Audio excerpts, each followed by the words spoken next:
It's much like what happened to me. I was working on the doctor's television show, and I was tipped off that there was a whistleblower inside the CDC named Dr. William Thompson, who was going to come forward and say that they were committing scientific fraud in the vaccine safety studies, specifically the MMR autism study. I made a documentary ultimately about that because, as many of you are aware, I pitched it to my executive producers. I know who you work for. I work for CBS.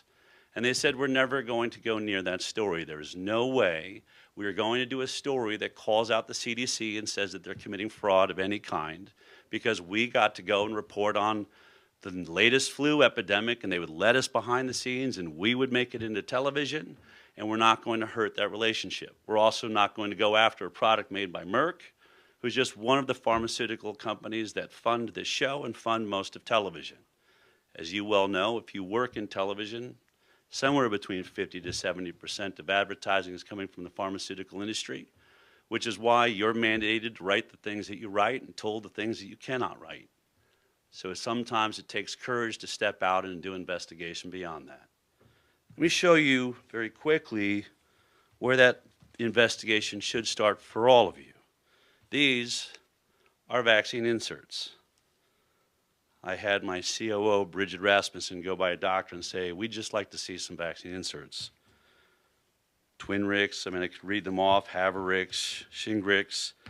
They didn't do infants, so we didn't get hepatitis B and those things, but I find it shocking, and you should find it shocking as a reporter, how many times I've read, well, the experts say, when Del Bigtree or Robert Kennedy Jr. says that there's been no placebo-based trials to establish safety prior to licensure, I would probably put money that none of you reporters have ever grabbed one of these and read it.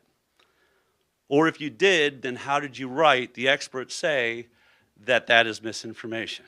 Because it's written in every single insert that shows up with every single vaccine that you've taken and that our children have been given. And so when people say, is Robert Kennedy Jr. going to take a vaccine away?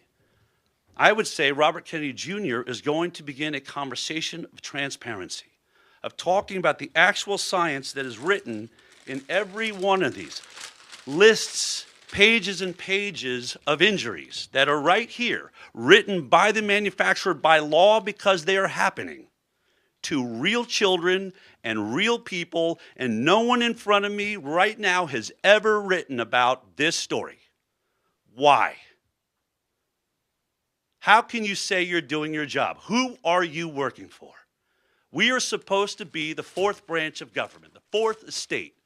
We are supposed to challenge these things and say, for how many years will we let these injuries happen before someone decides to make a better product or do a study and figure out, is there a test we can do to see if you're vulnerable to these injuries? We've never studied who these injuries are happening to. Sure, go ask the experts, just like Tony Fauci, who told you social distancing was science, and questioning him was questioning science itself. Just like the vaccine stops transmission, which every single one of you wrote. I don't know how many of you have apologized for getting wrong. But on the high wire one day before anyone, the show that I do online, before anyone received a COVID vaccine, I read the emergency use authorization by the FDA. And it said very clearly, this study could not prove whether or not this vaccine can stop transmission. So what were you writing about? Where was your science, and exactly how do you call the people that got it right the spreaders of misinformation? You have been the spreaders of misinformation.